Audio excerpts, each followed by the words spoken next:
Hello everyone, this is ZeroRaptor coming back at you in front of my display case today. I'm actually going to be starting a brand new model kit called Gipsy Danger. Yeah, this thing's pretty huge. I haven't tried building one of these. Well, a Jaeger. I've built a bunch of model kits, but this is my first Plamax Max Factory plastic model series. Unfortunately, this particular company, they've only made 2 Jaegers, Gipsy Danger and Cherno Alpha. I'm still waiting on them to release Crimson Typhoon and Eureka Striker, because I don't think Pacific Rim licensed out the Jaegers to any other model company, because this is by Max Factory, and I think Max Factory is owned by Good Smile, which are the same people behind the Nendoroids. But so far, like, I've been keeping up to date on their website and everything, and they still haven't released anything past Gipsy Danger. Gipsy Danger is the second kit. So let's crack this open. It's over here. So one thing to note about this model kit, it's like this weird shade of, it's pretty much just blue and gray, and the blue is like this really weird, really toy-like colored blue. So I took the liberty of painting them up, so I got the blues all decked out in a metallic blue paint, and then the grays have like a gunmetal paint on them, so Gypsy's gonna look pretty sweet after I'm done. And here's the instruction book. For any of you wondering, this is more, if you build Gunplas, which is Gundam plastic models, this is probably more along the line of the master grade. So if you're a first time model kit builder, I would not recommend the Max Factory kits because these are pretty insane. There's also the water stickers. These are notoriously hard to attach to any kind of model kit, whether it's Gundam or the Jaegers. So I usually don't bother with these because I feel like it's not really worth the effort. I mean, I might do some because Gipsy has like some like deco on her. I already painted it up. These took the paint work took at least 4 hours. It was like 4 to 6 hours. I think it was more like 6 because there was like a lot of like really tiny like detail work. I don't know if you can see that, like around the fingers, and like these pieces are a little easier because it's just straight up like blue. So these is like, I have to use both the metallic blue and the gunmetal blue. The metallic blue and the gunmetal paint, just to like get that effect, because otherwise this will all be blue and it'll just look really weird. Okay, so now I've got this all set up. I brought out here's the metallic blue paint that I used on it, and here's the gunmetal that I used for the gray parts, and then always gonna want some thinner to help clean out your paintbrush. I know a lot of model kit builders, they usually have the airbrushing, but unfortunately I do not have space in my house to set up an airbrushing station, and airbrushing is pretty messy, so I just do the good old-fashioned, just get a little paintbrush and just go at it. I also have these special clippers. These are specifically designed for model kits, so I've started using these on all my Gundams and my Zoids, and it's really nice because it helps cut the pieces away from the runners so it doesn't damage the pieces too much, because back in the day when I started out, I would use scissors or just like try to like twist it off, and it would leave like the little plastic nubs, and it doesn't look really nice, and it's like really hard to sand down if you happen to break it off in a really like hard spot. Here we go. A lot of these instructions are in Japanese, but I mean, like, they have pictures that you can follow, so it's not entirely hard to interpret. Like, this is a freaking booklet. This is how you know you're dealing with like a master grade level kind of kit, because like it's like a booklet. It's not like a one-page spread like you see in like the no grade Gundams. I remember those. Yeah, I liked setting it up like this, because then I could just like go through and find it a lot easier. I mean, everyone has their own method of building, but this is just my method. I also like to keep them in the plastic, because then it's easier to rearrange them, because if you just have the runner straight up, they'll like hook onto each other, and it's really hard to separate. Page 2 and 4. So yeah, the reason I brought out the paints, like once I clip these off, it's probably going to scratch off whatever paint job that I've already done, so sometimes I would like to touch it up. I think most of these are going to be like internal parts, so I don't... Yeah. The perils of making a model kit. Like sometimes they just like fall off and then you're like, oh, where do the pieces go? Be really careful, because sometimes when you're cutting these pieces out, like you might end up snipping a piece that's actually an essential part. So you want to make sure you're cutting the right part of it and you're not snipping off an essential piece. Yeah, this is definitely something you want to take your time. If you don't have the patience, just get an action figure. This is not for you. Because the great thing about model kits is like, you can customize it however you want. Like, if you want, you could build Gipsy Danger and just paint her red if you want to. I mean, if they're not gonna release Crimson Typhoon, I probably would have to paint Gipsy Danger all red. Yeah, I've been into this hobby since I was a kid. Because my first model kit, let me see if I can find it. My first model kit was Charizard. This is a model kit, I kid you not. This is like baby easy. I think Charizard, I still have the runner and everything. I'm just a weird kid like that. I like to just keep all the pieces. Yeah, so this is like, there's like 4 of these, and it's like 3 to 4 pieces per runner. Yeah, this was like super easy kit. And yeah, try as I might as a kid, like I try to be really careful about not damaging these, because I realized even as a kid that these were not toys. These are like something that you build and you customize and stuff. But alas, broke off the friggin' flame. Like this is what this is what it's supposed to look like compared to this. Yeah, like my dad tried to like super glue it and just kept coming off. So then what he did was he drilled a hole into the tip of the tail, put like a piece of like paperclip metal in it, and then he like drilled a hole into the flame, attached it together, and then he melted it. So it looks pretty bad. Looks all really ghetto. So even if I wanted to clean it up, it's like the plastic's all melted together, so I can't separate it.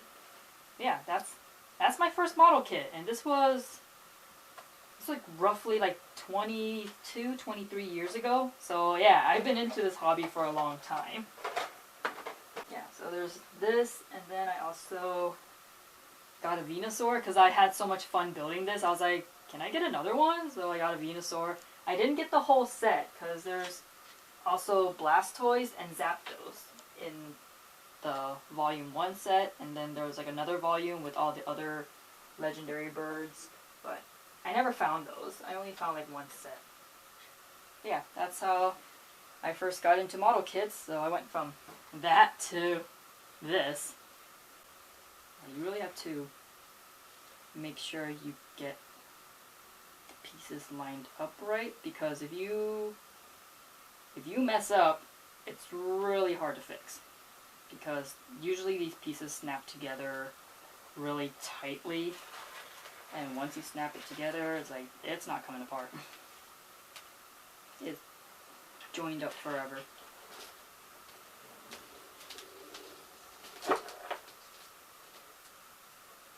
What you doing there, baby? Yeah, my iguana's walking around. Gojira. Hey, don't you jump on the camera. I see you eyeing that. I mean, iguanas, right? They love to climb. Oh, that's a really tight fit. Hope I'm not rubbing any paint off. I mean, the kind of paint I got, not sponsored, but Tamiya, great model kit paints. They're really highly rated, so once you get the paint in, it's gonna last you a pretty long time. Like a lot of people use that brand of paint. Get it lined up. Ah. Yee. There it is. There's my first piece. I need to make it more snug. Ah. That's pretty cool. I gotta double up on it because these are legs, so you're gonna have to make 2 of everything. Again, you just gotta take your time.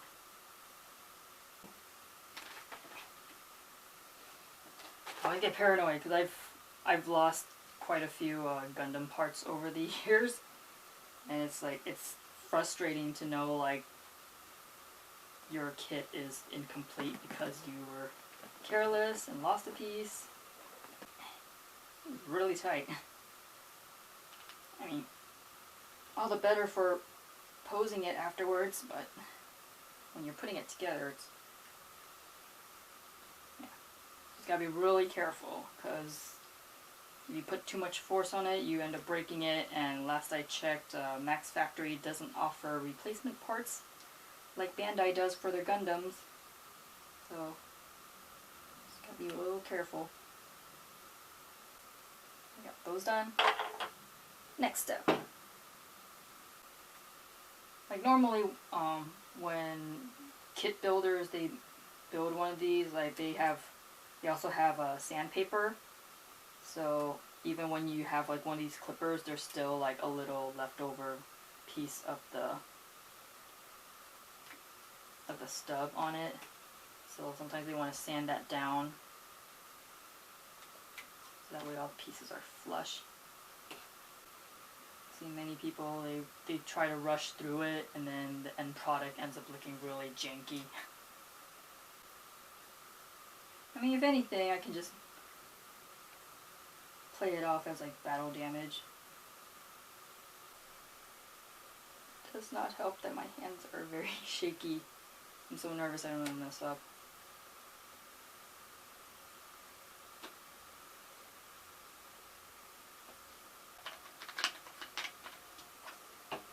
Bit of paint thinner. Make sure keep that brush clean. Yeah, technically you could use water, but thinner is just, it's just way more effective. Later. Alright, gave some time to dry off. Looks like everything's all done. Alright. Now, let's see.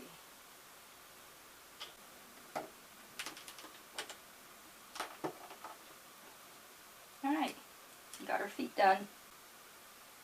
Looking pretty good. I think I might need to touch up on some stuff.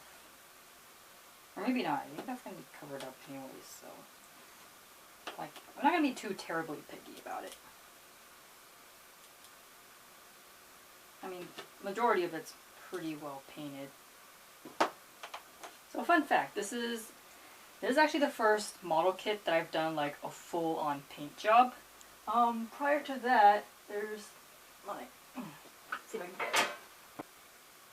So when I usually build model kits, like I don't really paint them. Like the closest I got to painting them was my very first Gundam kit. It was like a little no grade.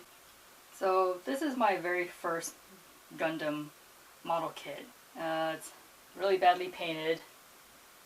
I used a permanent marker back in the day to get that blue. So what, because only paint I had access to back then were fabric paint and whiteout. So here's a glide that was made with fabric paint. I mean, that actually came out pretty cool because my mom had this really like metallic green fabric paint, and I was like, oh, that would be great for like the beam glide, and it came out really neat. And then I used yellow fabric paint for the chest piece. I don't know if you can see that. And then for the rest of it, I used whiteout, like liquid whiteout. So I whited out parts of it and then used that as like a primer, and then colored in the rest with permanent marker. So I mean, it's a no grade, so I expected it to be pretty crappy. So this is like the closest thing I ever got to painting a model kit. And then recently this year, I tried to attempt like an actual model kit paint job. This is the Storm Sorter from the Zoid series. This was originally like gray and black. So it's like, yeah, this is all gray. I originally wanted, there's a special version of it where like these like tail, like these wingtips, and then the head and then the neck, those are already like pre-injected pieces that have red on it, and it's called the Alan Barone version. But unfortunately it was only available in Japan. They never made it available outside of Japan. So I had a couple of friends who were visiting Japan. I asked them, I was like, oh, look at, the Zoids are made by Kotobukiya, and they have a couple of stores over there. So I figured if they're going to be in the area, I was like, could you guys stop by the Kotobukiya store and like see if they have the Alan Barone edition?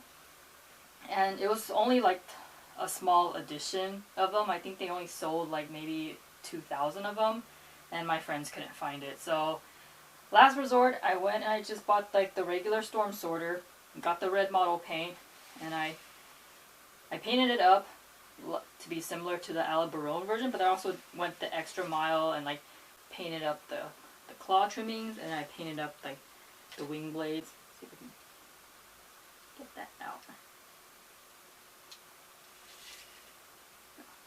Doesn't look like it wants to come out. Everything on these kits are really tight, but then that makes it really cool for posability because you're not going to have any loose pieces. But yeah, this is my first ever custom paint job. I mean, outside of my my crappy Gundam. So this is like an actual custom paint job, and it came out really nice. I think I might have to touch up on the red a little. But I mean, it's cool. It came out cool.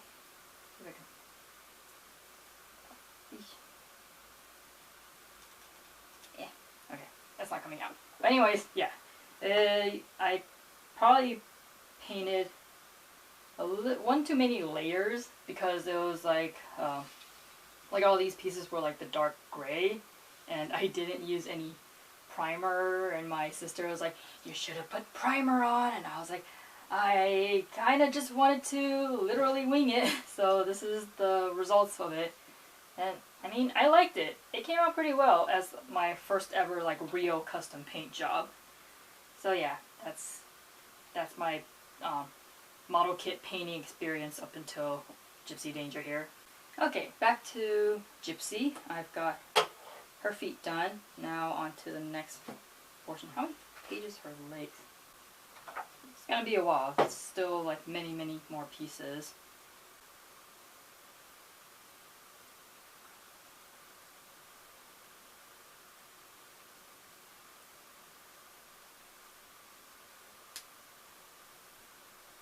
Rotate the runner to your clippers. Don't rotate your clippers to the runner, or you're just going to get really fun arthritis after this. So the main reason why I keep the runners for all of my kits is that sometimes the kits, especially the Gundam kits, sometimes they would have extra pieces. So it's an easier way to keep the spare parts on hand without it being like loose inside the box. The runners help keep everything in place. Also, like, since it's all numbered, then you can go back and refer back to which piece is which piece. So that's like so keeping the runners around with the piece on it is like the only way you're gonna be able to remember what number the piece is and on which letter runner it's on. And then you never know. Sometimes I've seen people, they cut out all the pieces and then they toss the runners, and then when they're putting this model kit together, they're like, oh no, I'm missing a piece, but I threw away the runner, and then I gotta go dumpster diving to get the runner back and figure out like which piece they didn't clip off. So that's a very rookie mistake. I think I did that for my Gundam. Like, I cut out all the pieces, and then when I was piecing them together, I was like, oh crap, where's this piece? I mean, I kept the runner, but still, it was like having everything separated from the runner and then piecing it together like that. It's a very inefficient way, because now you're like, oh man, which piece is which? Because you don't know how to sort them. You don't know which piece goes where until you've actually like assembled it yourself. So best rule of thumb is keep it on the runner, and keep the runners even after you finish, because you never know, you might need spare parts, or maybe you're missing a piece and you're like, well, I still have the runner, I can go through and still find it. So, mark of a amateur model kit builder if they cut out all the pieces from the runner. My younger cousin, he used to do that when we were kids. Like, he would take the runner and like cut every piece out and try to assemble it, and then like I said, he would be missing pieces and he wouldn't know where to find it. I was like, well, maybe you didn't cut it all out at the same time. I mean, live and learn, right? I mean, we were kids. Then again, like, I was an abnormal kid. I kept all the boxes and runners for all of my model kits. So that was just how I was back then. I know most kids would just like throw everything away, but me, like, I'm very forward thinking. Yep. I hate it when I drop it, because I feel like oh crap, where'd it go? Because I have hardwood floors, so any of these drop, they're gonna bounce, and I'm not gonna have any idea where they are. And this piece did not go in properly.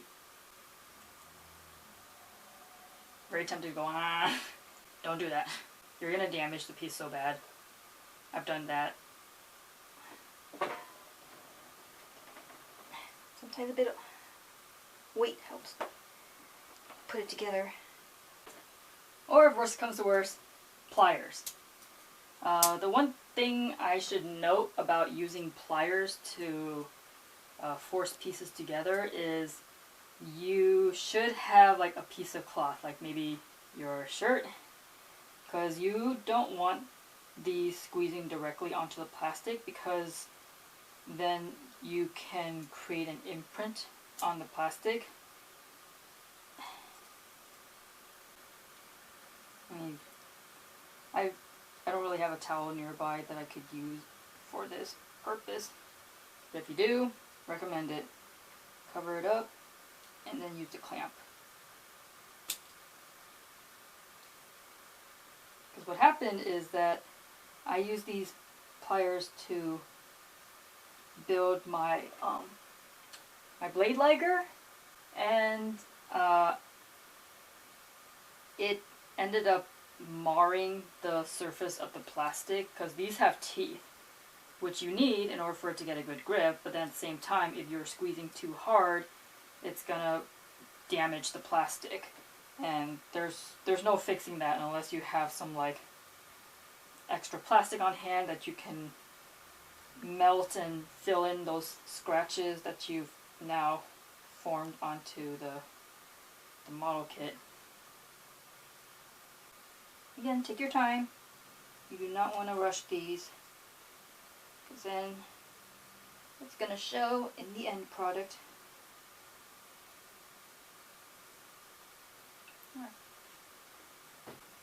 I mean, you want your pieces to be good and tight, but at the same time, it's like it's pain to force them together.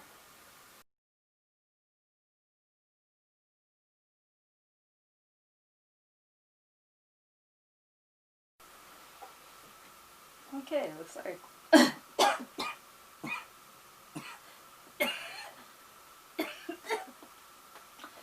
Alright. PSA, or public service announcement, for those who don't know.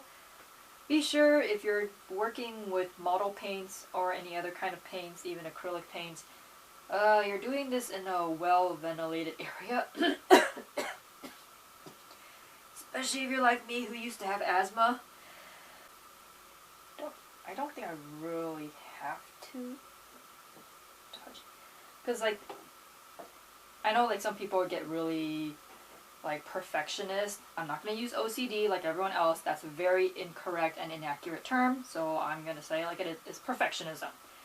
Some people are very perfectionist about painting every inch of their pieces when you don't really have to, because there's some portions of the joints that you're not going to even see, so why even put in the effort to paint those pieces? But then again, you don't know what pieces are going to actually be viewable in the final product compared to putting it together piece by piece. So I mean, you gotta make your judgment call whether you want to do it or not. For me, I'm not too terribly picky about it, but again, that's just me.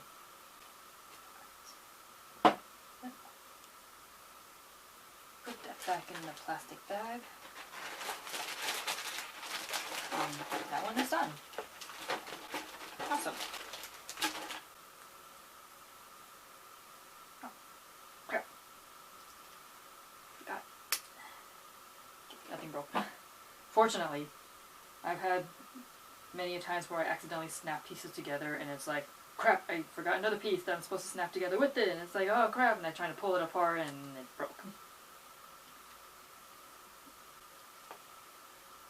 Also, another thing to keep in mind when painting pieces ahead of time is that the problem of painting painting everything, like every single part of a kit, is that sometimes you end up making it too thick. Like, I mean, this paint is not that, it's not that thick when you first lay it on, but if you were to paint like a joint, like a piece that has to, like a peg that goes into another piece, and you paint that and then you try to shove it in, like the pieces themselves, as you already saw, like I was struggling, like they're already tight enough as is, but when you're painting on it, you're making that piece thicker, and then that's gonna make it harder for you to like force them together.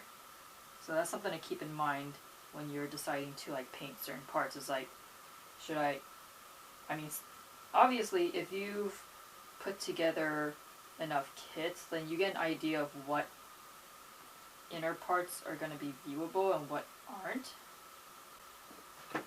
Here we go. I think is the right orientation. Yeah.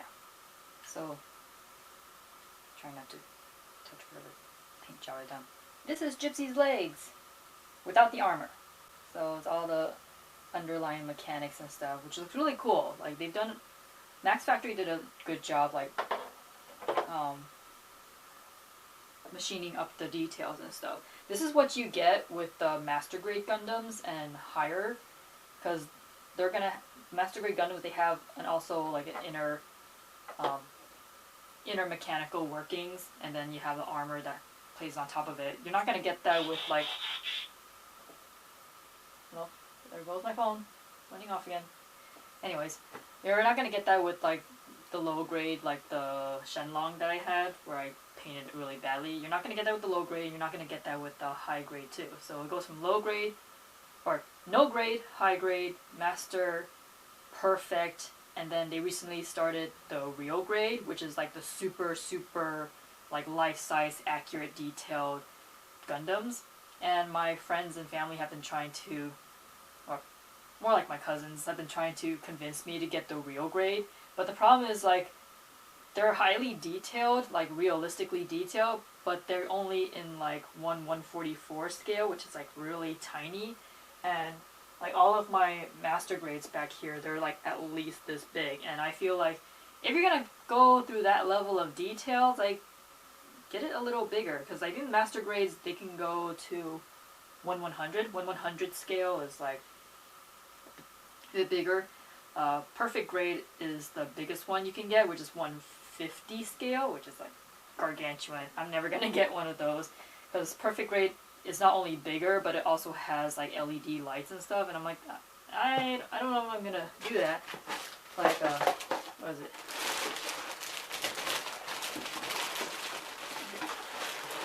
Yeah. So Gipsy also has LED lights.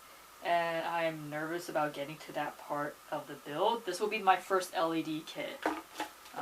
I think she only lights up her turbines. I don't think she lights up anything else. But still, I mean, I've never done an LED kit before, so this will be my first model kit build where I've done an extensive amount of painting, and it'll also be my first LED kit. So that's gonna be fun when I get to it. From the looks of it, I think I'm gonna have to cut up this whole thing because there's like symmetrical pieces. But I'm not gonna do that. Again, one step at a time. I don't want to mess up. Where's this go? Yeah, I just cut them off and cut them out, and I touched up the edges. So I'm trying to be very careful not to smudge the work I've done.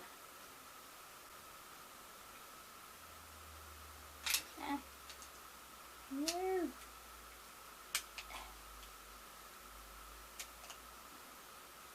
Okay. There we go. She's slowly coming together. Got some paint on my hands, which is fine. This stuff can wash off after a few weeks. So how many model kits have I gotten? Back when I was at the peak of my model kit building days, once I got into Gundam, that really took off, because after I built Charizard and Blastoise, I didn't really do anything else until high school.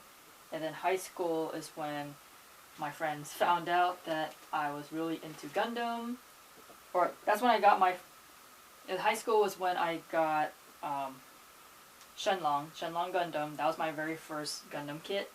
And then after that, I started collecting the whole Gundam Wing collection. So I actually at one point had all 5 Gundams plus Death Scythe and Ultron, and then Epion. I never got Tallgeese. So I had 13 of the no grades. So those are like all beginner level kits. So I had 13 of those. Barely painted any of them. If I did, it was a crap job like my Shenlong. And after I completed that collection, I kind of took a break, and then my friends found out that I really liked Gundam, so for my birthday, like, a whole bunch of them got me Gundam kits. So my collection went from 13 to, I think, at least 20 or 21. It was all like no grades and the high grades. It was like the really budget ones. I still enjoyed them either way. They were still fun to build, but they weren't, like, there was something for me to do, but I didn't really get into the hobby until I started getting a job, and then I made my own money, and then I started buying the master grade. So master grade is like when you're good enough to get to master grade, that's when you can go all out with the paint stuff. Because like when you're doing the no grades and the high grades, it's like there's not enough detail in there to justify painting them up to look nice. And then the master grades are the ones that are like the 1/100 scale. Like 1/100 scale, like if you really want to paint them up and really show off your Gundams, 1/100 scale, those are the ones to get. You don't want to get anything smaller than that because this is like barely anything to see. So what happened to my 20 plus no grades and high grades? Well, I kind of tossed them out. Once I got rid of all of them safely, then that's when I started building my current master grade collection. So, yeah.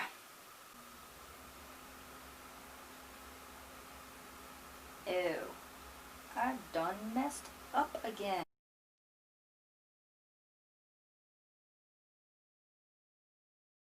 Okay, with that, you guys missed all the good part because I was trying to finagle the feedback on and my camera just shut off because I didn't charge it enough. The battery's not full, I guess. So here it is. You get to see the final product. These are the legs of Gipsy Danger. Don't know if you can see that detail. It looks pretty cool. I pretty much am done. I probably will need to touch up some more paint on it. So, and that's it for now. I'll start building the next part next episode. So, this is ZeroRaptor signing off. Laters.